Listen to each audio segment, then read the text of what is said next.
Hey, this is Don Allen, fishing guide down on Lake Havasu.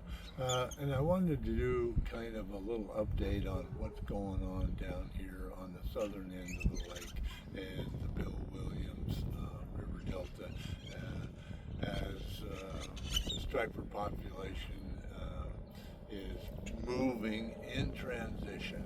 Now, that being said, the bigger fish are not on the delta as of yet. We're talking water temperatures from early morning, like close to 62 to 63 during the day. So the water temperature is fairly decent. The delta is covered in shad. There's shad everywhere.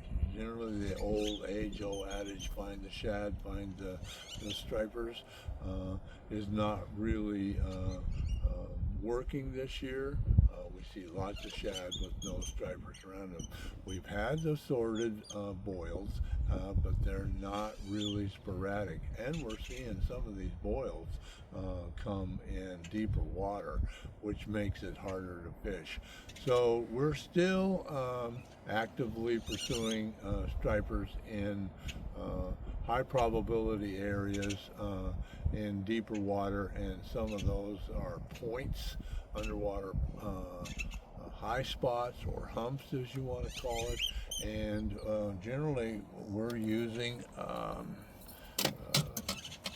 jigs like this that are generally probably an ounce, ounce and a half, and you can see that these two have been working very good for stripers on those high probability areas that I know about, and I will go there and I will spend a solid hour.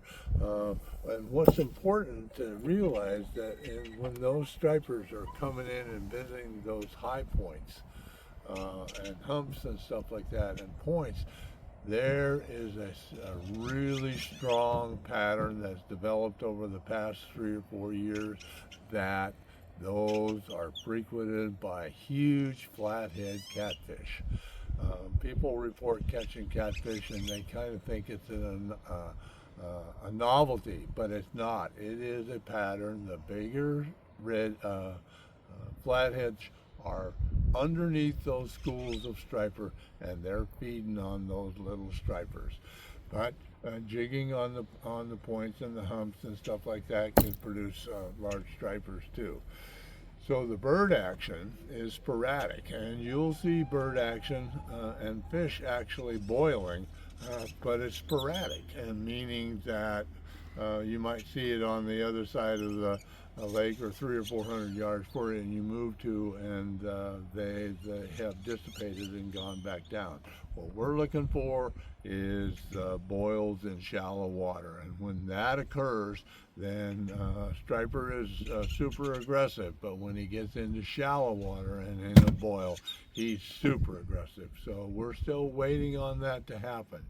I have some news that the upper basins up in the Colorado River Delta has some boils starting to happen. And generally the Colorado River Delta will start before the Bill Williams River Delta, but when the Bill Williams start, it lasts longer. So we're still waiting for those supersized stripers to get into that shallow water.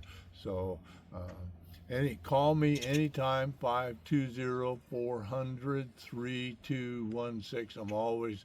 I'm always out on the water, and I'm always willing to chat about current conditions and all that kind of stuff. And we have lots of bookings. Even our bookings in the spring are starting to fill up pretty regularly for red ear. So anyway, that's the conditions on the Bill Williams, the lower end, the southern end of the lake. Don't spend too much time in the middle lake, but down by the dam and stuff like that. That's where you're going to find your schools of striper. Okay, thanks a lot. Talk to you later.